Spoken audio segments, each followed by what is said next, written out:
We begin with the Donald Trump White House beginning to take shape as he fills two key positions. But many people across the country are still not taking the outcome of the election in stride. Protesters hit the streets in major cities for the fifth straight night, outraged over Trump's policies and controversial comments. After deriding China throughout much of his campaign, Trump has now spoken to the Chinese president and says they've established a clear sense of mutual respect. And Trump sat down for his first TV interview since the election to clarify some of his signature campaign promises and address the anger on display in many cities.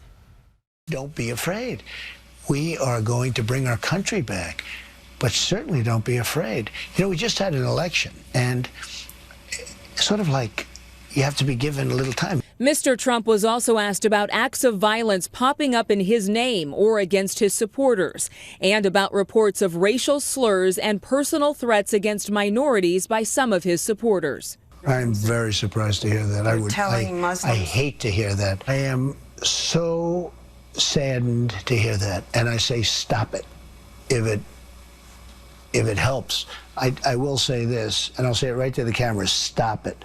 Trump addressed a number of his top campaign promises during the 60 Minutes interview, including building a wall along the Mexican border. They're talking about a fence in the Republican Congress. Sure. Would you accept a fence? For certain areas I would, but certain areas the wall is more appropriate. I'm very good at this. It's called construction. And on his campaign pledge to deport millions of undocumented immigrants, he said that would begin immediately. What we are going to do is get the people that are criminal and have criminal records, gang members, drug dealers.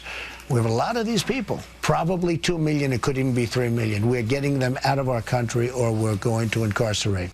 Trump restated his pledge to roll back abortion rights, pledging to appoint justices who could overturn Roe v. Wade, sending the issue back to the states. And if a woman is seeking an abortion, they'll perhaps have to go to another state. But on another controversial issue, marriage equality, he said the issue of same-sex marriage is settled. These cases have gone to the Supreme Court. They've been settled, and I'm fine with that. On foreign policy, he was pressed to reveal more details about his plan to defeat ISIS. I don't want to tell anybody anything. Yeah, but what about the American people? We have great generals.